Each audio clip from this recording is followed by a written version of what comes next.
नमस्कार, देश की बात में आपका स्वागत है। मैं हूं मनोज मानस। खबरों का रुख करेंगे उससे पहले देख लेते हैं इस वक्त की अहम सुर्खियां। पीएम मोदी आज होंगे जापान रवाना। भारत जापान शिखर सम्मेलन में होंगे शामिल।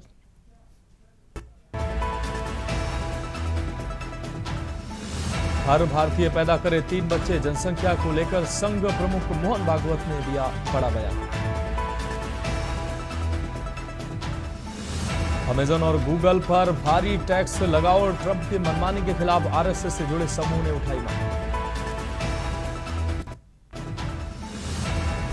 नेशनल हेराल्ड केस में गांधी परिवार से कोई जेल नहीं गया, केजरीवाल का हमला, कांग्रेस ने दिया करारा जवाब।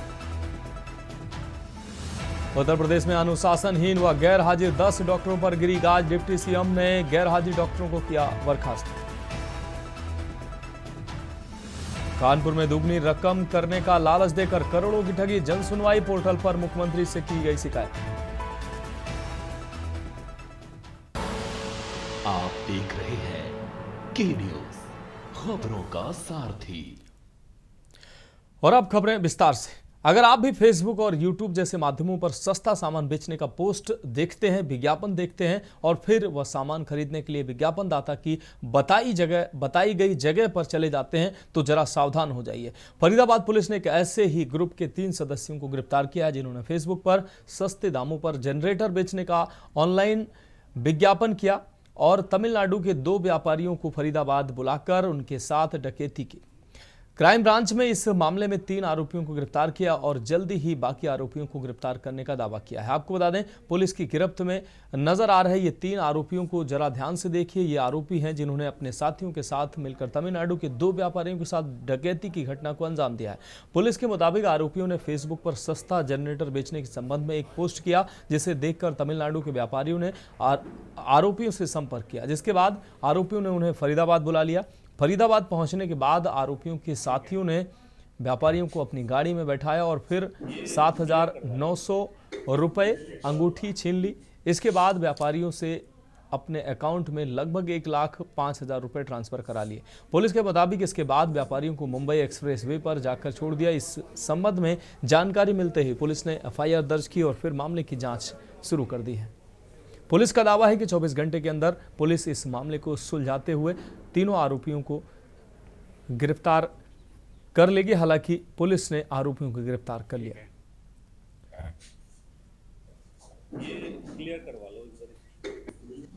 देखिए, पिछले काफ़ी समय से इस तरह की घटनाक्रम आप लोगों के सामने आती रही हैं कि कुछ लोग ऑनलाइन ऐसे प्रोडक्ट का जो ऐड डालते हैं और ऐसे लोगों को झांसा दिखाकर कि यह जो भी ऐड है, जिसमें जो मटेरियल दिया जा रहा है, प्रोडक्ट है, वो सस्ते दामों में बेचने के लिए ऐसे लोगों को झांसा देके बुला के ठगी कर लेते हैं। लेकिन इस मामले में हमारे यहाँ पर 25 तारीख को एक घटनाक्रम हुआ। 25 अगस्त को कुछ लोगों ने एक ऑनलाइन ऐड के माध्यम से तमिलनाडु से 2 व्यक्ति विशेषों को जो कि उस प्रोडक्ट को खरीदना चाह रहे थे, उनको तमिलनाडु से यहाँ पर झांसा देके बुलाया। यमुनानगर में आज सुबह आपको बता दें, परवालू के पास एक भीषण हादसा हुआ है, जिसमें एक कंटेनर के ड्राइवर की दर्दनाक मौत हो गई। यह हादसा तब हुआ जब कंटेनर हाई वोल्टेज बिजली के तार की चपेट में आ गया। तारों के छूते ही पूरे कंटेनर में तेज करंट फैल गया, जिससे जोरदार धमाका हुआ और कंटेनर के पीछे के चारों टायर फट गए। ड्राइवर ने अपनी जान बचाने की कोशिश में कंटेनर से उतरना चाहा, लेकिन लोहे के हिस्से को छूते ही वह भी करंट के चपेट में आ गया और बुरी तरह से झुलसने के कारण उसकी भी मौत हो गई। ये लड़का बिट्टू नाम का लड़का था जम्मू का, और यहाँ परवाड़ों के पास फैक्ट्री में सामान लोड करने के लिए आया था। पलाई वगैरह गड्डियों में लोड करते हैं, तो यह कलंदरा पीर पड़ता है, कुछ रास्ते से जा रहा था और अचानक गाड़ी की जो ऊपरला सिरा है वो तार से टकरा गया, उसमें करंट आ गया गाड़ी में। ट्रक आने और करंट लगने से वो टायरों में आग लगी और मौके पर ही ड्राइवर की मौत हो गई करंट लगने से। वो 3 महीने हो गए उसको। घर से चले हुए 3 महीने? हाँ, घर से चले हुए 3 महीने। आपके पास सूचना क्या गई? हमारे पास कुछ सूचना नहीं, हम तो यहाँ से हम उसके रिश्तेदार हैं, लेने आए उसको। हाँ जी, हम उसके रिश्तेदार हैं, हम तो लेने आए हैं। शादीशुदा था? अनमैरिड? नहीं, अनमैरिड था वो। अच्छा, तो घर परिवार के लोग जो हैं उनका क्या कहना है? उनका यही है कि उनका जवान बेटा था बस। तो जिस मालिक के पास काम करता है उसका क्या कहना है? उसका वो भी वो पास में ही है। बढ़ेगी अगली खबर की ओर। आपको बता दें, प्रदेश सरकार ने स्वास्थ्य विभाग के कर्मचारियों की हाजिरी के लिए जियो फेसिंग सिस्टम शुरू किया है, जिसके तहत स्वास्थ्य विभाग में लगे सभी कर्मचारियों की हाजिरी ऐप के द्वारा लगाई जाएगी। स्वास्थ्य विभाग के कर्मचारी इसके विरोध में उतरे हैं तथा वे सरकार के इस फैसले को रद्द करने की मांग लगातार कर रहे हैं। इसी के चलते आज महेंद्रगढ़ में स्वास्थ्य विभाग की विभिन्न 10 संगठनों से जुड़े दो कर्मचारियों ने सांकेतिक हड़ताल रखा। अस्पताल के बाहर बैठकर विरोध किया। इस दौरान उन्होंने सरकार विरोधी नारेबाजी भी की। सभी संगठनों से दो कर्मचारी हड़ताल पर चले जाने की वजह से स्वास्थ्य सेवाओं पर भी मामूली असर देखने को मिला।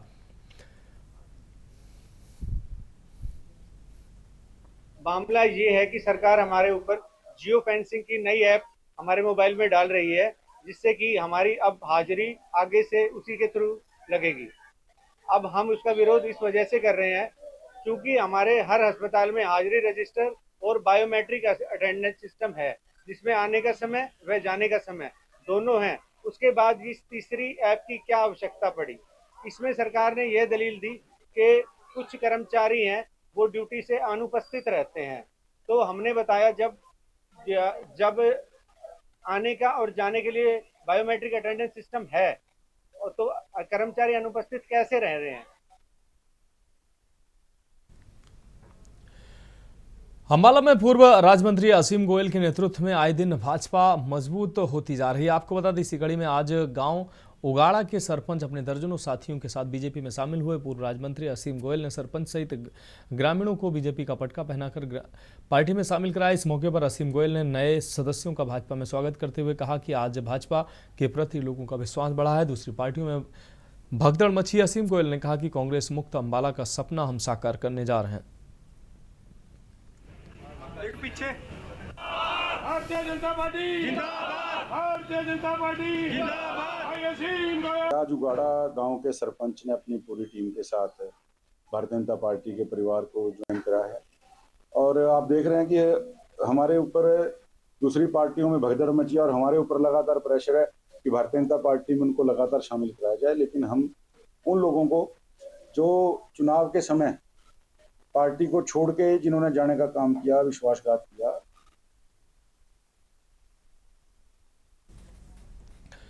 रोहतक शहर का ये कैसा विकास है जब पार्कों की व्यवस्था को ही सुधारा नहीं जा रहा है। आपको बता दें, बरसात की वजह से रोहतक शहर का शायद ही कोई ऐसा पार्क होगा जहां जल भराव ना हुआ हो, लेकिन उस जल भराव की निकासी के लिए कोई व्यवस्था दिखाई नहीं दे रही है। हम बात कर रहे हैं 16 एकड़ में फैले रोहतक शहर के सबसे बड़े पार्क देवीलाल पार्क की, जहां सेक्टर 1, 2, 3, 4 व सेक्टर 14 तथा आसपास की कॉलोनियों के लोग सुबह घूमने के लिए आते हैं, लेकिन हालात देखकर वापस घर चले जाते हैं। अब तो स्थिति यह बन गई है कि बीमारियां भी पैर फैलाने लगी हैं, जिनका बीमारियों का खतरा बढ़ गया है और पार्कों में जो पानी भरा है उससे बदबू भी आना शुरू हो गई है। ऐसे में मच्छर पनपने से डेंगू व मलेरिया जैसी बीमारियां हो सकती हैं। इन इलाकों में जो रेजिडेंट वेलफेयर एसोसिएशन बनी है वह इस पानी की निकासी व बेहतर व्यवस्थाओं के लिए विभागों को बहुत बार आगाह कर चुके हैं, लेकिन उनकी सुनने वाला कोई नहीं है।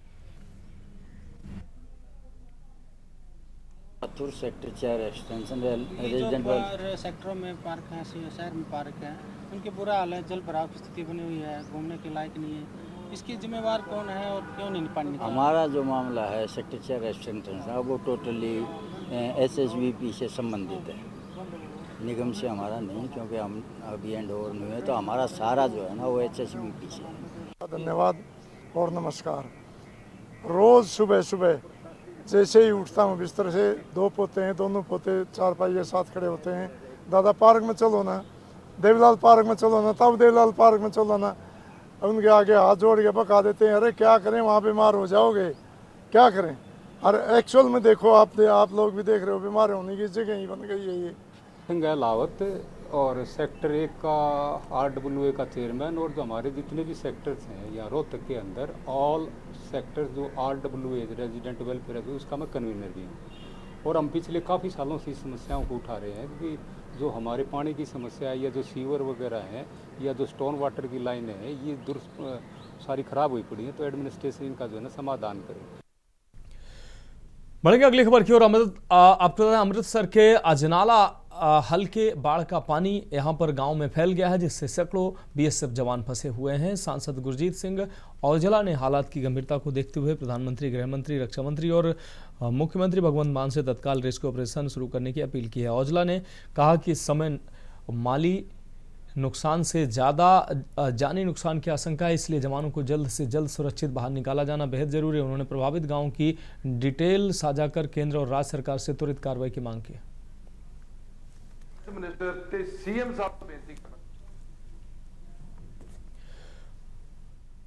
पंजाब के कैबिनेट मंत्री मोहिंदर भगत ने आज आपको बता दें सुल्तानपुर लोधी के पास बाढ़ प्रभावित क्षेत्रों में बाऊपुर और आसपास के गांवों का दौरा कर राहत कार्यों की समीक्षा की। उन्होंने ट्रैक्टर के माध्यम से जाकर राज्यसभा सांसद संत बाबा बलबीर सिंह सीचेवाल के साथ पंजाब सरकार द्वारा बाढ़ के दौरान किए जा रहे राहत कार्यों की समीक्षा की। कैबिनेट मंत्री ने अधिकारियों को निर्देश दिए हैं कि ब्यास नदी में पानी का स्तर बढ़ने के कारण प्रभावित क्षेत्रों से लोगों को सुरक्षित स्थानों पर पहुंचाने के कार्य में तेजी लाई जाए। उन्होंने यह भी बताया कि मुख्यमंत्री भगवंत मान द्वारा दी गई ड्यूटी के तहत वे लोगों की समस्याएं सुनने और उनके समाधान के लिए आए हैं।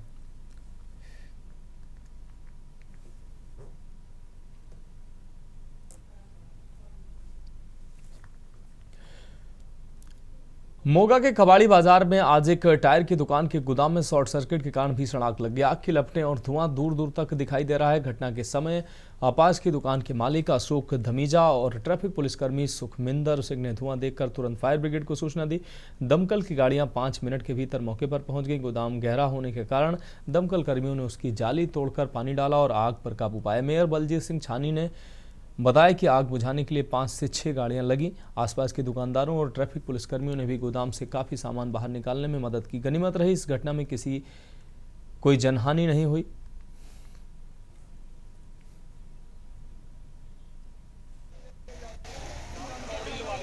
मेरा बरिंदर सिंह नाम है, बिट्टू टायर सर्विस में मालक है जी। बिट्टू जी ਤੁਹਾਡੀ ਦੁਕਾਨ ਨੂੰ ਜਿਹੜੀ ਅੱਗ ਲੱਗੀ ਹੈ ਕਾਰਨ ਕੀ ਰਿਹਾ? ਇਹ ਸਪਾਰਕ ਦੀ ਹੋ ਗਿਆ ਜੀ। ਤੁਹਾਨੂੰ ਕਿਦਾਂ ਪਤਾ? ਮੈਨੂੰ ਮੁਲਾਜ਼ਮ ਤੋਂ ਪਤਾ ਲੱਗਾ ਜੀ, ਮੈਂ ਘਰੇ ਗਿਆ ਸੀ। ਜਦੋਂ ਤੁਸੀਂ ਆਏ ਫਿਰ ਕੀ ਦੇਖਿਆ ਜੀ? ਅੱਗ ਬਹੁਤ ਜ਼ਿਆਦਾ ਵੱਧ ਗਈ ਸੀ, ਉਦੋਂ ਹੀ ਫਾਇਰ ਬ੍ਰਿਗੇਡ ਆ ਗਈ। ਬਸ ਕਿੰਨਾ ਨੁਕਸਾਨ? ਆਪਣੀ ਤਿੰਨੇ ਗੱਡੀਆਂ ਜਿਹੜੀਆਂ ਟਰਨ ਆਊਟ ਕਰਤੀਆਂ ਨੇ ਫਾਇਰ ਸਟੇਸ਼ਨ ਤੋਂ ਤੇ ਆ ਕੇ ਅਸੀਂ ਦੇਖਿਆ ਇੱਥੇ ਬਿੱਟੂ ਪਾਇਲਟ ਸਰਵਿਸ ਜਿਹੜੇ ਟਾਇਰ ਨੇ ਇਹਨਾਂ ਨੂੰ ਦੁਕਾਨ ਨੂੰ ਅੱਗ ਲੱਗੀ ਹੋਈ ਸ਼ੋਰੂਮ ਨੂੰ ਤੇ ਟਾਇਰ ਕਾਫੀ ਹੋਣ ਕਰਕੇ ਟਾਇਰਾਂ ਦੀ ਅੱਗ ਬਹੁਤ ਜ਼ਿਆਦਾ ਕਿਉਂਕਿ ਹੁੰਦੀ ਜਿਹੜੀ ਰਬੜ ਦੀ ਅੱਗ ਹੁੰਦੀ ਹੈ ਬੜੀ ਭਿਆਨਕ ਹੁੰਦੀ ਹੈ। ਇਹਦਾ ਜਿਹੜਾ ਧੂਆਂ ਹੁੰਦਾ ਆ ਧੂਆਂ ਬੜਾ ਜ਼ਿਆਦਾ ਡੇਂਜਰਸ ਹੁੰਦਾ ਹੈ। ਇੱਥੇ ਕੰਮ ਕਰਨਾ ਬਹੁਤ ਜਿਹੜਾ ਹੈ ਔਖਾ ਹੁੰਦਾ ਹੈ। ਫਿਰ ਵੀ ਸਾਡੇ ਫਾਇਰ ਫਾਈਟਰਾਂ ਨੇ ਟਾਈਮ ਤੇ ਪਹੁੰਚ ਕੇ ਵਿਦਿਨ ਮੈਨੂੰ ਲੱਗਦਾ 4 ਮਿੰਟ ਦੇ 5 ਮਿੰਟ ਦੇ ਵਿੱਚ ਗੱਡੀ ਜਿਹੜੀ ਇੱਥੇ ਲਾਤੀ ਸੀਗੀਆਂ ਸਾਰੀਆਂ। ਸਰ ਤਕਰੀਬਨ ਸਾਨੂੰ 12 ਵਜੇ ਅੱਗ ਦੀ ਸੂਚਨਾ ਮਿਲੀ ਸੀ। ਡਿਪਟੀ ਮੇਅਰ ਸਾਹਿਬ ਨੇ ਮੋਗਾ ਜੀ ਨੇ ਸੂਚਨਾ ਦਿੱਤੀ ਸੀ ਕਿ ਕਬਾੜ ਬਾਜ਼ਾਰ ਦੇ ਵਿੱਚ ਟਾਇਰਾਂ ਦੀ ਦੁਕਾਨ ਨੂੰ ਅੱਗ ਲੱਗ ਗਈ ਆ। ਜਦੋਂ ਆ ਕੇ ਅਸੀਂ ਦੇਖੇ ਤੇ ਅੱਗ ਬਹੁਤ ਜ਼ਿਆਦਾ ਸੀਗੀ ਤੇ ਤਕਰੀਬਨ 10 ਤੋਂ 12 ਗੱਡੀਆਂ ਅੱਗ ਤੇ ਜਿਹੜੀਆਂ ਪਾਣੀ ਦੀਆਂ ਲਾਈਆਂ ਸੀ। ਉਹਦੇ ਨਾਲ ਸਾਨੂੰ ਮੇਨ ਜਿਹੜੀ ਪ੍ਰੋਬਲਮ ਆਈ ਉਹ ਤੇ ਟੀਨਾ ਸੀਗੀਆਂ ਤੇ ਪਾਣੀ ਨਹੀਂ ਸੀ ਪ੍ਰੋਪਰ ਪੈ ਰਿਹਾ। ਤੁਹਾਡਾ ਭਰਾ ਤਾਂ ਹਮੇਸ਼ਾ ਹੀ ਆਪਣੀ ਤਨਦੇਹੀ ਨਾਲ ਜਿੱਥੇ ਡਿਊਟੀ ਕਰਦੇ ਆ ਉੱਥੇ 24 ਘੰਟੇ ਮੋਗੇ ਸ਼ਹਿਰ ਦੀ ਸੰਗਤ ਨੂੰ ਹਮੇਸ਼ਾ ਹੀ ਸੇਵਾ ਨੂੰ ਸਮਰਪਿਤ। ਅੱਜ ਨਗਰ ਨਿਗਮ ਮੋਗਾ ਜਿਹੜੇ ਕਿ ਫਾਇਰ ਸਟੇਸ਼ਨ ਦੇ ਸਾਡੇ ਮੁਲਾਜ਼ਮ ਆ, ਐਮਰਜੈਂਸੀ ਕਾਲ ਆਈ ਸੀ ਮੈਨੂੰ ਤੇ ਨਾਲ ਦੀ ਨਾਲ ਫਾਇਰ ਬ੍ਰਿਗੇਡ ਦੇ ਮੁਲਾਜ਼ਮ ਸਾਡੇ ਅਫਸਰ ਇੱਥੇ ਜਿਹੜੇ ਕਿ ਕਵਾੜੀਆ ਬਾਜ਼ਾਰ ਦੇ ਵਿੱਚ ਇੱਕ ਟਾਇਰਾਂ ਦੀ ਦੁਕਾਨ ਨੂੰ ਬਹੁਤ ਭਿਆਨਕ ਰੂਪ ਦੀ ਅੱਗ ਲੱਗੀ ਸੀ। ਉਸ ਨੂੰ ਕੰਟਰੋਲ ਜਿਹੜਾ ਕਿ ਹੁਣ ਅਸੀਂ ਕਰ ਚੁੱਕਿਆ ਵਾ ਕਿਉਂਕਿ ਇਹ ਸਾਰੇ ਭਰਾਵਾਂ ਦੇ ਕਿਉਂਕਿ ਜਿੱਥੇ ਫਾਇਰ ਬ੍ਰਿਗੇਡ ਦੇ ਸਾਡੇ ਮੁਲਾਜ਼ਮ ਅਫਸਰ ਸਾਹਿਬ ਅਸੀਂ ਸਰ ਇੱਥੋਂ ਆਪਣੀ ਡਿਊਟੀ ਦੌਰਾਨ ਜਾ ਰਹੇ ਸੀਗੇ। ਸਾਨੂੰ ਪਤਾ ਕਿ ਕਵਾੜ ਬਾਜ਼ਾਰ ਦੇ ਵਿੱਚ ਅੱਗ ਲੱਗੀ ਹੈ ਸਰ। ਅਸੀਂ ਜਲਦੀ ਪਹਿਲਾਂ PCR ਤੇ ਫੋਨ ਕੀਤਾ, ਫਿਰ ਸਰ ਫਾਇਰ ਬ੍ਰਿਗੇਡ ਨੂੰ ਕੀਤਾ ਜੀ, ਸਿਟੀ 1 ਐਸਓ ਨੂੰ ਕੀਤਾ ਸਰ, ਸੀਨੀਅਰ ਅਫਸਰਾਂ ਨੇ ਧਿਆਨ 'ਚ ਲਿਆਂਦਾ ਸਰ ਤੇ ਮੌਕੇ ਤੇ ਫਾਇਰ ਬ੍ਰਿਗੇਡ ਤੇ ਸਰ ਉਹਨਾਂ ਦੇ ਨਗਰ ਨਿਗਮ ਦੇ ਕਰਮਚਾਰੀ ਆ ਗਏ ਸਰ ਤੇ ਅੱਗ ਬੁਝਾਉਣ ਨੂੰ ਸਰ ਥੋੜਾ ਅੱਗ ਜ਼ਿਆਦਾ ਸੀਗੀ, ਟਾਈਮ ਲੱਗ ਗਿਆ ਪਰ ਕੋਈ ਜਾਨੀ ਨੁਕਸਾਨ ਨਹੀਂ ਹੋਇਆ ਸਰ। ਅੱਗ ਲੱਗਣ ਦੇ ਕਾਰਨ ਵੀ ਸਰ ਕੋਈ ਨਹੀਂ ਪਤਾ ਲੱਗ ਸਕਿਆ ਪਰ ਸਾਰੇ ਮੁਲਾਜ਼ਮਾਂ ਦੇ ਸਾਥ ਦੇ ਕੇ ਟ੍ਰੈਫਿਕ ਬੰਦ ਕਰਤਾ, ਬਾਜ਼ਾਰ ਖਾਲੀ ਕਰਾਤਾ ਜੀ। ਦੁਕਾਨ ਦੇ ਸਾਹਮਣੇ ਅੱਗ ਲੱਗੀ ਬਹੁਤ ਮੰਦਭਾਗੀ ਘਟਨਾ ਹੋਈ ਹੈ ਤੇ ਇਹਦੇ ਵਿੱਚ ਘੱਟ ਤੋਂ ਘੱਟ 40 ਤੋਂ 45 ਲੱਖ ਰੁਪਏ ਦਾ ਨੁਕਸਾਨ ਹੋਇਆ। BKT ਟਾਇਰ ਦੀ ਉਹਨਾਂ ਕੋਲ ਏਜੰਸੀ ਸੀਗੀ ਜਿਹਦੇ ਦੇ ਵਿੱਚ ਉਹਨਾਂ ਕੋਲ ਕੰਬਾਈਨਾਂ ਦੇ ਟਾਇਰ, ਵੱਡੇ ਟਾਇਰ, ਟਰੈਕਟਰਾਂ ਵਾਲੇ ਸਾਰੇ ਟਾਇਰ ਸੀਗੇ। ਤਕਰੀਬਨ ਇਹਨਾਂ ਦਾ ਸਟਾਕ ਇਹਨਾਂ ਕੋਲ 35-40 ਲੱਖ ਦਾ ਪਿਆ ਹੀ ਰਹਿੰਦਾ ਹੀ ਹਾਲੇ। ਬਾਕੀ ਟੀਪਾਂ ਹੁੰਦੀਆਂ ਜੀ। ਪਤਾ ਕਿਵੇਂ ਲੱਗਾ ਜੀ ਅੱਗ ਲੱਗੀ ਹੈ? ਬਸ ਇਹ ਸਹੀ ਸਾਹਮਣੇ ਬੈਠੇ ਸੀ ਦੁਕਾਨ ਦੇ, ਬੇਟਾ ਮੇਰਾ ਆਇਆ ਮੈਨੂੰ ਕਹਿੰਦਾ ਵੀ ਸਾਹਮਣੇ दुकान से धुआं निकलता पिया। फिलहाल खबरों में वक्त एक ब्रेक का, जल्द हाजिर होंगे। आप देख रहे हैं के न्यूज़, खबरों का सारथी। ब्रेक के बाद इसकी बात में एक बार फिर से आपका स्वागत है। बढ़ेंगे अगली अहम खबर की ओर। खबर रतलाम से है, जहां स्टेशन रोड थाना क्षेत्र अंतर्गत मुख्य पोस्ट ऑफिस में बीती रात चोरी की वारदात सामने आई। आपको बता दें, बदमाश यहां से 7 लाख रुपए उड़ा ले गए। सूचना मिलते ही सुबह एसपी अमित कुमार मौके पर पहुंचे और निरीक्षण किया है। चोरी की वारदात सीसीटीवी कैमरे में कैद हुई। आरोपी की तत्काल गिरफ्तारी के लिए एसपी ने 4 टीमों का गठन किया। पुलिस आसपास के सीसीटीवी कैमरे खंगाल रही है। वहीं आपको बता दें कि बुधवार गुरुवार की रात को चोरी की वारदात को अंजाम दिया गया चोरों के द्वारा। चोर पोस्ट ऑफिस के ताले और चैनल गेट तोड़कर अंदर घुसे थे। पुलिस टीम ने डाकघर के अंदर और बाहर परिसर के एक कोने की बारीकी से निरीक्षण किया। चोरों का सुराग लगाने के लिए अलग अलग पुलिसकर्मी भी अपने स्तर पर डाकघर निरीक्षण करते नजर आए। डाकघर परिसर के बंद गेट के पास वाले क्षेत्र का बारीकी से जायजा लिया। पुलिसकर्मियों ने कुछ बिंदु को जांच में लिया है। डॉग स्क्वाड को भी मौके पर बुलाया। कन्नू गहलोत पोस्ट मास्टर की शिकायत पर पुलिस ने यह मामला दर्ज किया। पुलिस ने सीसीटीवी कैमरे चेक किए हैं, जिसमें एक बदमाश नजर आ रहा है।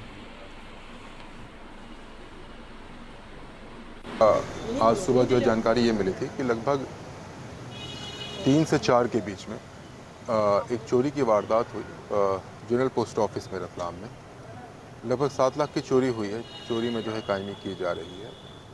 लगातार सीसीटीवी फुटेजेज जो है वो प्राप्त हुए हैं और रतलाम शहर जो है उसमें कई जगहों पे सीसीटीवी जो है लगे हुए हैं। 100 से ज़्यादा कैमरे जो है लगाए भी गए हैं।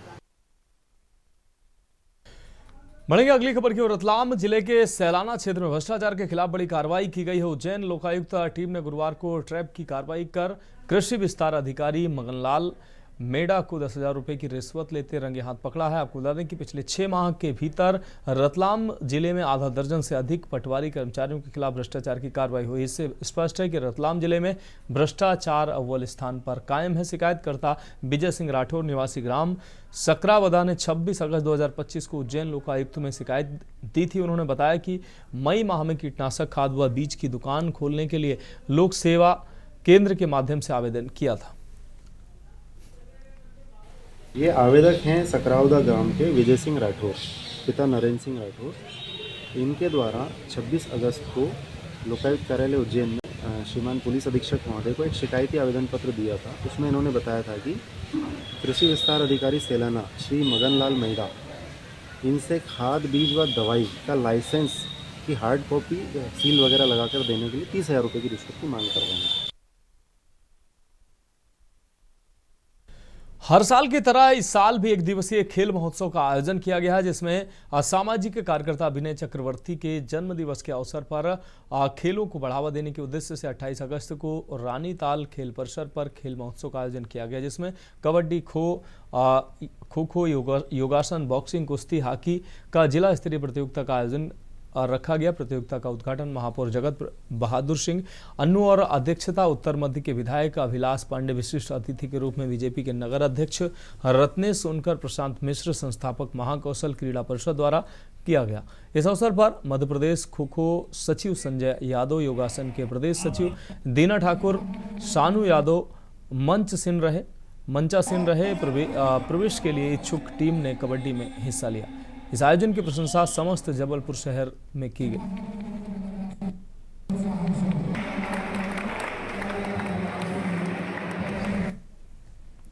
अगली खबर छत्तीसगढ़ के बलरामपुर से है, जहां शिक्षा विभाग की नई करतूत सामने आई है। 4वीं कक्षा का छात्र कीटनाशक का छिड़काव करता नजर आया। छिड़काव करते हुए वीडियो सामने आया है। छात्र से कीटनाशक का छिड़काव करवा रहे हैं शिक्षक।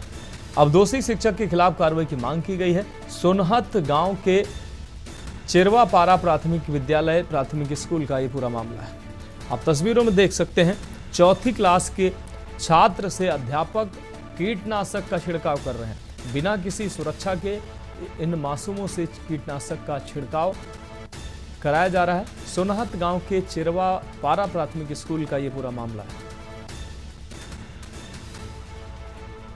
मुख्यमंत्री विष्णुदेव साय ने बस्तर संभाग के बाढ़ प्रभावित क्षेत्रों के प्रत्येक बाढ़ अप्रभावित परिवार तक हर संभव मदद उपलब्ध कराने के निर्देश दिए। उन्होंने कहा कि बाढ़ प्रभावित परिवारों की पीड़ा को शीघ्र कम करना प्रशासन की सर्वोच्च जिम्मेदारी है। उन्होंने कहा कि लोगों को यह महसूस होना चाहिए कि संकट की इस घड़ी में प्रशासन उनके साथ मजबूती से खड़ा है। मुख्यमंत्री विष्णुदेव साय ने आज वीडियो कॉन्फ्रेंसिंग के माध्यम से बस्तर संभाग के बाढ़ प्रभावित जिलों बस्तर, दंतेवाड़ा, बीजापुर और सुकमा के कलेक्टरों व वरिष्ठ अधिकारियों से राहत एवं पुनर्वास कार्यों की विस्तृत समीक्षा के दौरान ये निर्देश दिए। मुख्यमंत्री साय ने अधिकारियों को निर्देशित किया है कि बाढ़ से हुई जनहानि और पशु हानि प्रभावित परिवारों को राहत राशि बिना विलंब के उपलब्ध कराई जाए। उन्होंने कहा कि क्षतिग्रस्त आवासों के सुधार हेतु तिरपाल, बांस-बल्ली और राहत राशि का वितरण प्राथमिकता से किया जाए।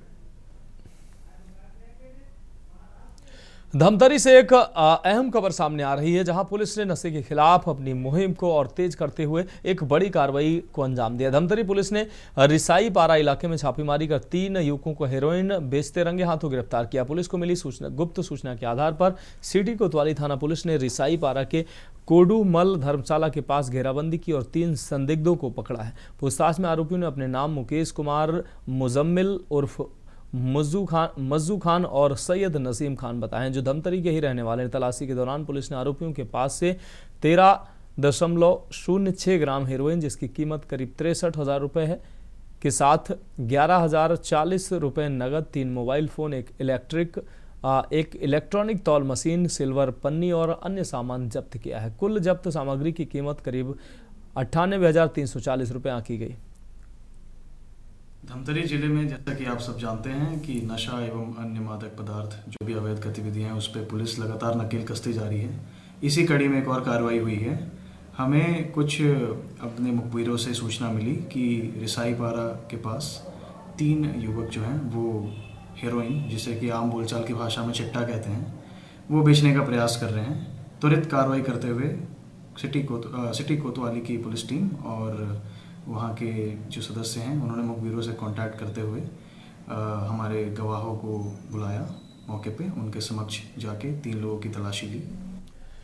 बढ़ेगी अगली खबर की ओर। जनपद पंचायत नवागढ़ में आज सैकड़ों की संख्या में ग्रामीणों ने कार्यालय का घेराव कर जमकर नारेबाजी की। ग्रामीणों का आरोप है कि पीथमपुर की सरपंच रूपांजलि उदासी पंचायत के विकास कार्यों में रुचि नहीं ले रही है और मनमाना रवैया अपना रही है। ग्रामीणों के समर्थन में विधायक व्यास कश्यप भी मौके पर पहुंचे और प्रशासनिक अधिकारियों से तत्काल कार्रवाई की मांग की। ग्रामीणों का आरोप है कि सरपंच द्वारा कई स्वीकृत विकास कार्य अधूरे पड़े हैं। 4 माह पहले पंचों द्वारा प्रस्तावित भुगतान के चेक पर अब तक हस्ताक्षर नहीं किए गए। वहीं ग्राम सभा और अन्य शासकीय कार्यों को भी लगातार टाला जा रहा है। विधायक निधि से 10 लाख रुपए की स्वीकृति मिलने के बाद 10 माह पूर्व भूमि पूजन हो चुका है, लेकिन आज तक कार्य शुरू नहीं हो सका। ग्रामीणों ने जनपद सीईओ पर भी सरपंच को संरक्षण देने और शिकायतों की जांच रिपोर्ट दबाने का आरोप लगाया। देखिए, समस्या पंचायती राज पर जब तक आपस में तालमेल नहीं होगा तब तक गांव का विकास सर्वांगीण नहीं होगा। पंचायती राज में पीथमपुर में चुनाव हुआ। पीथमपुर के चुनाव में सर्वानुमति से हुआ। एक ही उम्मीदवार थे, दूसरे उम्मीदवार का नामांकन निरस्त कर दिया गया, तो वो सर्वानुमति से यानी कि 92 निर्विरोध निर्वाचित हो गई। हम लोग गांव का मतलब काम काज का चाहते हैं, मतलब कुछ भी काम हो गांव में, इसीलिए हम लोग आए हैं सब। वो कुछ भी काम नहीं करवा रही है सरपंच। आखिर क्यों काम नहीं करवा पा रही है? अब वही जाने, दूसरे के सपोर्ट में चल रही है वो। अभी तक विकास कार्य वहाँ कुछ भी नहीं हुआ है। मामला ग्राम पंचायत पीथमपुर का है, जो विकासखंड नवागढ़ के अंतर्गत है। चुनाव हुए 6 माह हो गया है। 4 माह में सरपंच द्वारा ग्राम पंचायत का खाता खोला गया, वो भी मेरे द्वारा गांव के लोगों को एसडीएम कार्यालय, जनपद कार्यालय, कलेक्ट्रेट कार्यालय ले गया, विरोध किया, क्यों खाता नहीं खुलवा रहे हो? भाई खाता खुलेगा तभी तो ग्राम पंचायत का विकास कार्य आगे बढ़ेगा। 7 महीना हो गए सरपंच बने और सरपंच हाँ गाँव के लिए कुछ विकास नहीं करते हैं। सरपंच के खिलाफ माँ सची लो हटा दीजिए। कोई भी जात है तो मोला सरपंच नहीं बनाए हैं कहा थे, मैं अपन से बने हो कहा थे। जब गांव में पीथमपुर मोला साथ नहीं दे तो कैसे सरपंच बनी? हमारे गांव में आदिवासी सीट है ही नहीं है। वो लोग आदिवासी नामा और रखने नहीं जाए हमारे यहाँ। सरपंच बिल्कुल हटाए जाए। बढ़ेंगे अगली खबर की ओर। झारखंड सरकार के जल संसाधन एवं अल्पसंख्यक कल्याण मंत्री हफीजुल हसन की तबीयत गुरुवार को अचानक बिगड़ गई। आनन फानन में उन्हें पारस हॉस्पिटल में भर्ती कराया गया। विधानसभा सत्र के बीच स्वास्थ्य की सूचना मिलते ही कई मंत्री विधायक पारस अस्पताल पहुंचे और उनका हाल चाल जाना है। हफीजुल हसन इसी वर्ष जून महीने में दिल्ली में हार्ट का ऑपरेशन उनका हुआ था। ऑपरेशन के बाद डॉक्टरों ने उन्हें आराम करने की सलाह दी थी। इधर मंत्री का हाल जानने के लिए कृषि मंत्री विकास मंत्री नेहा तिर्की, दीपिका पांडे पहुंची, जिन्होंने बताया कि उनकी हालत स्थिर है। इधर पारस अस्पताल की तरफ से डॉक्टर नितेश ने मेडिकल बुलेटिन जारी कर कहा कि 24 घंटे डॉक्टर की निगरानी में वो रहेंगे। फिलहाल अस्पताल की ओर से doctor Mahesh Kushwaha, cardiologist doctor Omkar Jha और डॉक्टर शिव आईसीयू एक्सपर्ट उन्हें देख रहे हैं। डॉक्टर की निगरानी में है, उनको इमरजेंसी सर्विसेज में रखा गया है। आप लोग को मालूम है कुछ दिन पहले ऑपरेशन हुआ है, तो शायद कुछ थकान वगैरह की वजह से होगी परेशानी। डॉक्टर की निगरानी में स्टेबल है, बातचीत कर रहे हैं और उनकी स्थिति आगे जैसा डॉक्टर बताते हैं उसके हिसाब से किया जाए।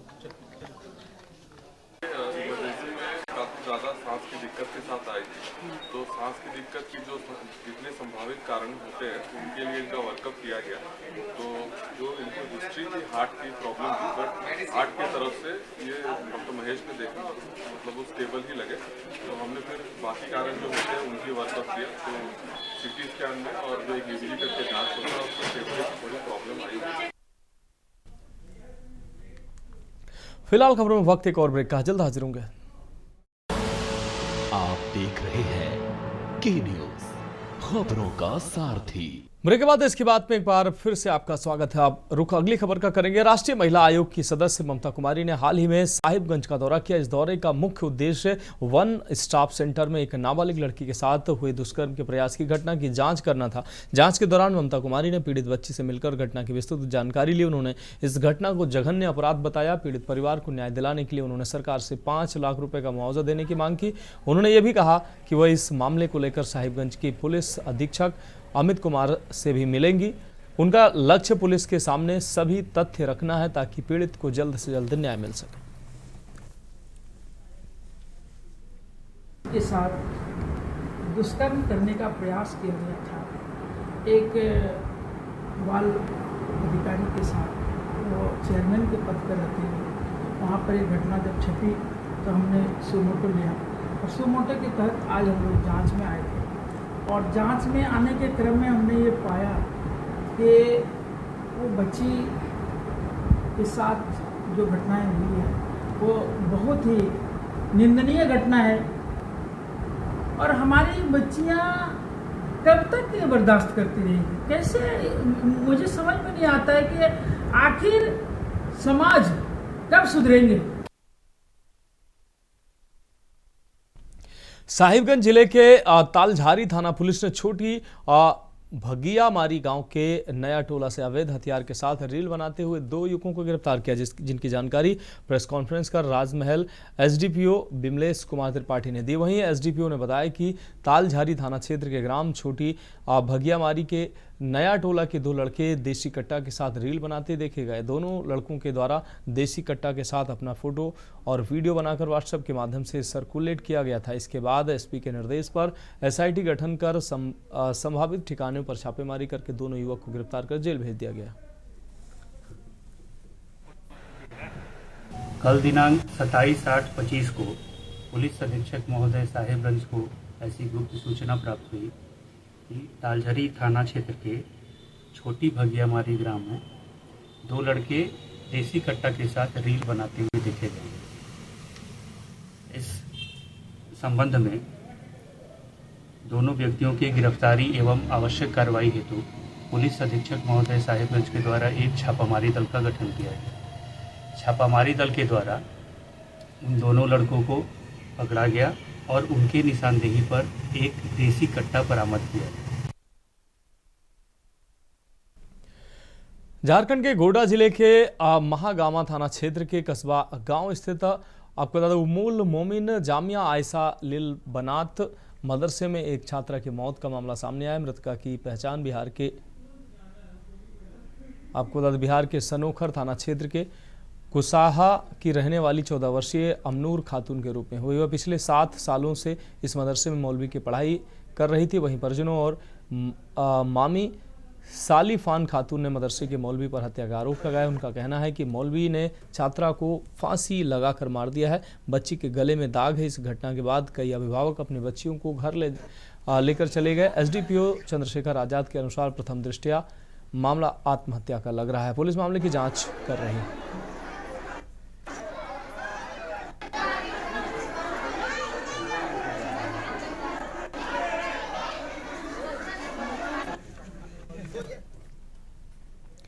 तो देश के बाद में उत्तर प्रदेश की खबरों का रुख करेंगे। अहम खबर राजधानी लखनऊ से, जहां यूपीपीसीएल अध्यक्ष आशीष गोयल के दिए विस्तृत निर्देश। विद्युत दुर्घटनाओं को रोकने के लिए दिशा निर्देश जारी किया गया। अनुरक्षण कार्यों में सुरक्षा उपकरणों का प्रयोग हो, गोयल ने निर्देश दिए। अनुरक्षण कार्य में दुर्घटना पर प्रभावी अंकुश के लिए सख्ती, लापरवाही पर जेईए एक्शन दोषी माने जाएंगे। कार्मिकों से सुरक्षा उपकरण पहनने के बाद ही काम लें, ये निर्देश जारी किए गए हैं।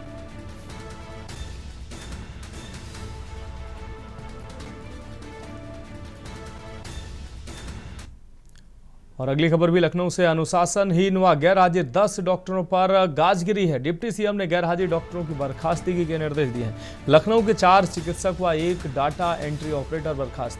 लखनऊ के नीलमथा आपको बता दें अर्बन पीएससी की डॉक्टर शिल्पी गुप्ता बर्खास्त की गई हैं। कल्लन खेड़ा अर्बन आयुष्मान मंदिर की डॉक्टर कीर्ति राय बर्खास्त की गई हैं।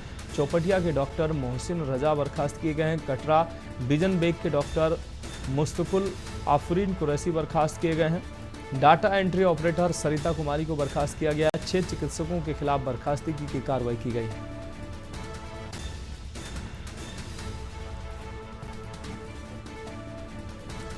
तो 10 स्वास्थ्य कर्मियों पर कार्रवाई की गई है। 6 चिकित्सकों के खिलाफ बर्खास्तगी की कार्रवाई की गई है। तो लखनऊ के नीलमथा अर्बन पीएससी की डॉक्टर शिल्पी गुप्ता को बर्खास्त किया गया है। देखिए, बड़ी कार्रवाई की गई है।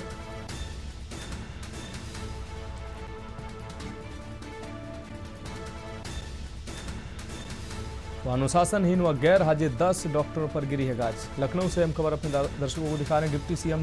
डिप्टी सीएम ब्रजेश पाठक ने गैर हाजिर डॉक्टरों की बर्खास्तगी के निर्देश दिए हैं।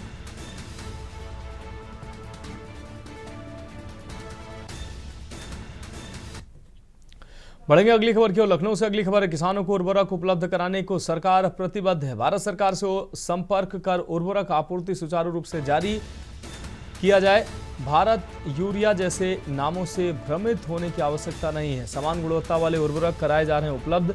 जमाखोरी और कालाबाजारी पर सख्त निगरानी की जा रही। दोषियों के खिलाफ कार्रवाई जारी है। किसानों को निर्धारित मूल्य पर ही उर्वरक दिया जा रहा है।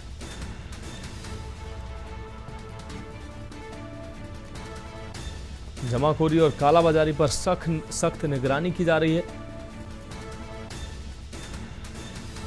यह अहम जानकारी दी गई। किसानों को निर्धारित मूल्य पर ही उर्वरक मिलेंगे। समान गुणवत्ता वाले उर्वरक कराए जा रहे हैं उपलब्ध। प्रयागराज जिले के सबसे बड़े जिला अस्पतालों में से एक बेली हॉस्पिटल, जो बाढ़ के प्रकोप के बाद आपको बता दें आई किसी भी प्रकार की संक्रामक बीमारियों के लिए पूरी तरह से तैयार है। आपको बता दें कि शहर में बाढ़ प्रभावित क्षेत्र के सबसे करीब यह हॉस्पिटल है। तेलियरगंज, फाफामऊ, गोविंदपुर कुछ ऐसे मोहल्ले हैं जिनमें बाढ़ का प्रकोप सबसे अधिक है और बेली हॉस्पिटल से बहुत नज़दीक ही है। इसके साथ ही साथ गंगा नदी के तराई क्षेत्र के काफ़ी करीब है ये हॉस्पिटल, इसलिए इस हॉस्पिटल का महत्व और भी बढ़ जाता है। हॉस्पिटल में डेंगू मरीजों के लिए विशेष तैयारियां की गई हैं। अस्पताल में 25 बेड का एक बोर्ड बनाया गया है, जिसके एक वार्ड में 10 बेड पूरी तरह से तैयार है। 10 को वेटिंग के लिए रखा गया है। 5 बेड बच्चों के लिए तैयार किए गए हैं। इन वार्डों में ऑक्सीजन सिलेंडर भी पर्याप्त मात्रा में मौजूद है। सौभाग्य से अभी तक एक भी डेंगू का केस रजिस्टर्ड नहीं किया गया है, लेकिन अस्पताल प्रशासन स्थिति से निपटने के लिए पूरी तरह से तैयार है। मौसम ऐसा हो गया है, इतनी हाई ह्यूमिडिटी है और आप देख ही रहे हैं प्रयागराज में फिर से घरों में पानी घुस गया है, लोग ठीक से अपने घरों में रह नहीं पा रहे हैं, शेल्टर्स में रह रहे हैं। इन सारे कंडीशंस की वजह से लिविंग कंडीशंस बहुत कॉम्प्रोमाइज्ड हैं और इन्फेक्शन के चांसेस बहुत बढ़ जाते हैं। साथ ही जैसे वायरल फीवर होता है तो उसमें भी साथ में ही कंजंक्टिवाइटिस होता है। तो इसके लिए मैं सबको ये सलाह दूंगी कि एक तो सफाई का बहुत ध्यान रखें। जैसे आप बाढ़ पीड़ित क्षेत्र में भी हैं तो अपनी सफाई का विशेष ध्यान रखें। अगर कंजंक्टिवाइटिस हो जाता है तो बेहतर तो ये है कि आप सबसे पहले एक आँख के डॉक्टर को दिखाएं और प्रेस्क्राइब्ड मेडिसिन ही लें। यदि आप किसी कारणवश नहीं जा पा रहे हैं तो आप जो है वो सब डेजिग्नेट कर दिया गया है और डेंगू के लिए हम लोगों ने 10 बेड जो है वो उनके लिए रखा हुआ है। उसमें मच्छरदानी, दवाइयाँ, स्टाफ सब लोगों की पोस्टिंग कर दी गई है उसमें। और इसके अलावा भी फिजिशियंस जो भी बेड हैं वो भी हम लोगों ने तैयार कर रखा है। अगर पेशेंट्स ज़्यादा हो जाएंगे तो वहाँ भी हम लोग शिफ्ट कर सकते हैं, लेकिन वर्तमान में अभी ऐसा कोई कंडीशन है नहीं, उस टाइप के पेशेंट्स अभी आ नहीं रहे। अच्छा, तो कोई परेशानी किसी तरह की? कोई परेशानी नहीं। और लाइन लंबी लग रही है कि आराम से मिल जा रही है? मॉर्निंग टाइम में लाइन लंबी रहती है और जैसे जैसे टाइम बीतता लाइन छोटी होती जाती है। क्या प्रॉब्लम थी आपको? आग की प्रॉब्लम थी, दिखाने के लिए आए थे। ठीक है। अच्छा जी, ये पानी बरस रहा है, बाढ़ की समस्या आ रही है, इसकी वजह से कोई समस्या तो नहीं आई आपको? नहीं, इसकी वजह से भी कोई समस्या नहीं है। कुछ टाइम बाद समस्याएं स्टार्ट होंगी, सितंबर लास्ट। तो इस समय जो आग की समस्या कैसे, क्या प्रॉब्लम थी आपको? स्विचिंग हो रही थी। अच्छा सर, तो आज पहली बार यहाँ पे दिखाना है? नहीं, हम तो यहीं रहते हैं, रेगुलर आते रहते। उन्नाव नवाबगंज स्थित रेम्स इंटर कॉलेज में एक शिक्षक ने होमवर्क पूरा न करने पर कक्षा 6 के छात्र की बेरहमी से पिटाई कर दी। शिक्षक नितिन सोनी ने छात्र को डंडों से इतना मारा कि वो बेहोश होकर क्लास में गिर गया। घटना की जानकारी मिलने पर परिजन तुरंत स्कूल पहुंचे और बच्चे को अस्पताल में भर्ती कराया। इलाज के बाद छात्र की हालत अब स्थिर है। परिजनों ने इस घटना की लिखित शिकायत पुलिस में दर्ज कराई और आरोपी शिक्षक के खिलाफ कड़ी कार्रवाई की मांग की है।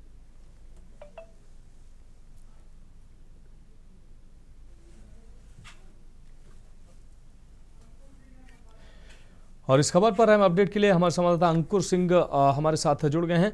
अंकुर, आप एक शिक्षक की बेरहम तस्वीर देखने को मिली है। महज 6 साल का जो बच्चा था, होमवर्क पूरा न करने पर शिक्षक के द्वारा ऐसी पिटाई की गई कि वो बच्चा क्लासरूम में ही गिरकर बेहोश हो गया। हालांकि परिजनों ने मौके पर पहुंचकर उसको अस्पताल में पहुंचाया।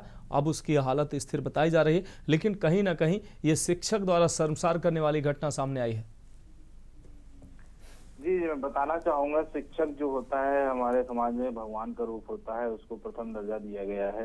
लेकिन जब शिक्षक ही इस तरीके की हरकत करता है तो शिक्षक समाज से बच्चों का, गार्जियन का विश्वास उठ जाता है। ये मामला है नवाबगंज अजगैन कोतवाली क्षेत्र का। केवाना गांव के निवासी संतोष गौतम है, जिनका 10 वर्षीय पुत्र जो है कक्षा 6 में पढ़ता था और लगभग वो कई दिनों से बीमार चल रहा था, जिस वजह से वो स्कूल नहीं जा पाया और अपना होमवर्क भी नहीं कर रहा। लेकिन जब आज वो स्कूल पहुंचा तो वहां पर नितिन सोनी नाम के एक अध्यापक ने उनको होमवर्क न करने पर बहुत बुरी तरीके से पीटा और वो कई घायल भी हुआ, जिसका इलाज के दौरान राहत अभी फिलहाल उसको मिली हुई है। और उसके परिजनों ने कोतवाली अजगैन में प्रार्थना पत्र दिया और कार्रवाई की मांग की। लेकिन बताते हैं कि क्षेत्रीय लोगों का और स्कूल प्रबंधन का और उस पर काफी दबाव होने पर उन्होंने इलाज के नाम पर जो है समझौता कर लिया। लेकिन ये समझौता क्या ये दर्शाता है कि शिक्षक पीटे और उसके बाद समझौता हो? ये तो स्कूल के प्रबंधक की बहुत बड़ी अनदेखी कही जा सकती है। हाँ बिल्कुल, इस तमाम जानकारी के लिए अंकुर बहुत शुक्रिया आपका। तो होमवर्क न करने पर छात्र को पीटा गया, शिक्षक की बेरहम तस्वीर सामने आई है। परिजनों से शिक्षक पर कार्रवाई की परिजनों ने मांग की है। बढ़ेंगे अगली खबर की ओर। दोगुनी रकम का झांसा देकर एक निजी कोऑपरेटिव सोसाइटी ने सैकड़ों ग्रामीण को लाखों की ठगी का शिकार बना डाला। एजेंटों के जरिए करीब 500 लोगों से 1 करोड़ से अधिक की रकम जमा कराई और फिर अचानक कंपनी के अधिकारी दफ्तर बंद कर फरार हो गए। पीड़ितों की शिकायतों और तलाश के बावजूद अब तक कोई ठोस कार्रवाई नहीं हो सकी। उन्नाव के बीघापुर निवासी विश्राम पहले नवाबगंज आजाद नगर निवासी एक व्यक्ति के साथ निजी कंपनी में काम करते थे। वर्ष 2013 में उक्त व्यक्ति ने उन्हें दोबारा संपर्क कर एक नई कोऑपरेटिव सोसाइटी में ब्रांच खोलने की बात कही। विश्राम सिंह की मदद से बीघापुर के संदही नगर बस स्टैंड के पास एक किराए की बिल्डिंग में ब्रांच खोली गई और विद्या विलास, जियालाल, राजकुमार शुक्ला, प्रताप नारायण, सुनील, जगत नारायण उसीराम सहित कई एजेंटों के जरिए गांव-गांव की करीब 500 लोगों को जोड़ा गया। ग्रामीणों ने 5,000 रुपये से लेकर 5 लाख रुपए तक की पैसे निवेश किए। साल 2013 से 2021 के बीच कंपनी ने 1 करोड़ से ज़्यादा की रकम इकट्ठी की। इसके बाद अचानक कल्याणपुर कानपुर स्थित मुख्य शाखा बंद कर दी गई और कंपनी निदेशक समेत सभी आरोपी फरार हो गए। 13 दिसंबर 2021 को जब एजेंट और पीड़ित कल्याणपुर स्थित मुख्यालय कार्यालय पहुंचे तो आरोपियों ने मौके पर 22 चेक दिए, लेकिन सभी चेक बाउंस हो गए। इसके बाद से पीड़ित लगातार आरोपियों की तलाश कर रहे हैं। के वादी हैं प्रताप नारायण और ये वहाँ 12 सगवर उन्नाव के रहने वाले हैं। उन्होंने बताया कि एक मनोज कुमार निषाद हैं जो कि सिम्बोसिस क्रेडिट कोऑपरेटिव सोसाइटी करके कंपनी बनाई है जिन्होंने, और इसमें ये इन लोगों से डिपॉजिट से एक्सेप्ट करते हैं और मनी को डबल करने का वादा करते हैं।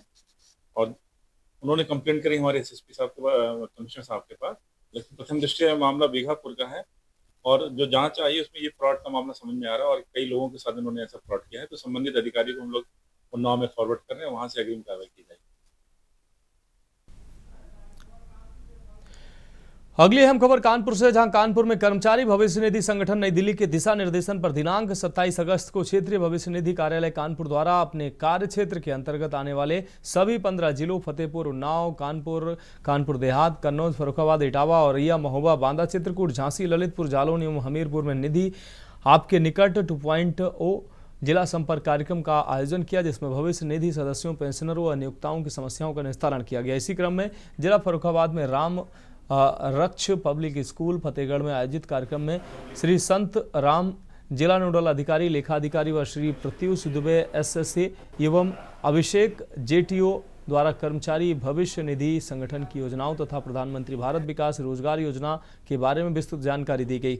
योजनाओं के बारे में जानकारी पाकर पेंशनर्स व कर्मचारियों ने ईपीएफओ को धन्यवाद दिया और हार्दिक प्रसन्नता जाहिर की। स्कूल के कुछ छात्रों को भी योजना के बारे में जानकारी की इच्छा थी, तो उन्हें भी भविष्य निधि योजनाओं के बारे में जानकारी दी गई। इसी कड़ी में डीएनओ टीम द्वारा जिला फर्रुखाबाद के विभिन्न प्रतिष्ठानों तथा मनरेगा के प्रोजेक्ट डायरेक्टर कपिल कुमार के साथ मीटिंग कर प्रधानमंत्री विकसित भारत रोजगार योजना के बारे में विस्तृत जानकारी प्रदान की गई।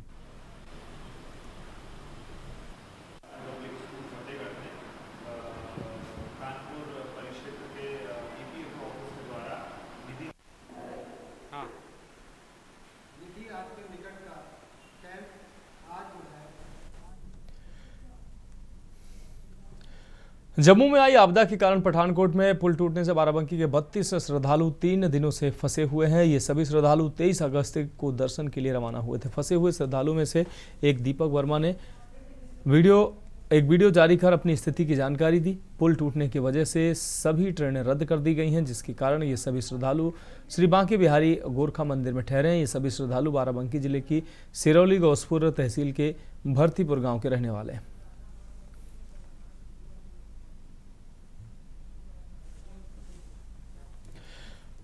उत्तर प्रदेश राज्य महिला आयोग की अध्यक्ष डॉक्टर बबीता सिंह चौहान ने हाल ही में बाराबंकी जनपद का दौरा किया। इस दौरे का मुख्य उद्देश्य महिलाओं से संबंधित शिकायतों का निस्तारण करना और प्रशासनिक कार्यों की समीक्षा करना था। अपने दौरे के दौरान डॉक्टर चौहान ने महिलाओं से जुड़ी विभिन्न शिकायतों को सुना और उनके समाधान के लिए संबंधित अधिकारियों को दिशा निर्देश दिए। इसके अलावा उन्होंने विभागीय योजनाओं की समीक्षा की और महिला उत्पीड़न के मामलों पर अधिकारियों से विस्तृत रिपोर्ट भी ली है। ये दौरा महिलाओं की सुरक्षा और उनके अधिकारों को सुनिश्चित करने की दिशा में एक महत्वपूर्ण कदम था। वहीं उन्होंने जिला महिला चिकित्सालय पहुंचकर जागोरी जागो संस्था द्वारा आयोजित कार्यक्रम में भी शामिल होकर नवजात कन्याओं को बेबी किट और माताओं को फल वितरित किया।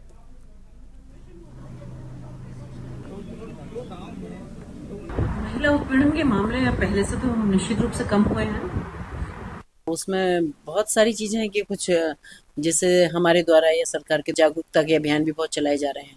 दूसरा अगर मैं कहूँ कि हमारी जन सुनवाइयाँ बहुत हो रही हैं। सारे उत्तर प्रदेश के हर महीने जन सुनवाई होती है। तो अगर केस की गिनती के हिसाब से देखा जाए तो बहुत कम उत्पीड़न के मामले हुए हैं। नहीं, जेल वेल तो नहीं भेजा गया, पर वो हमारे पास आया था वो मामला कि उसमें कार्रवाई की डिमांड की थी, कार्रवाई भी नहीं हुई थी। तो उसकी और महिला जिसको शिकायत करता थी उसी को जेल नहीं, वो कुछ जो दूसरे लोग उन्होंने, मैंने बताया ना कि कोशिश की थी, पर ना जेल गई थी और ना कार्रवाई हुई थी।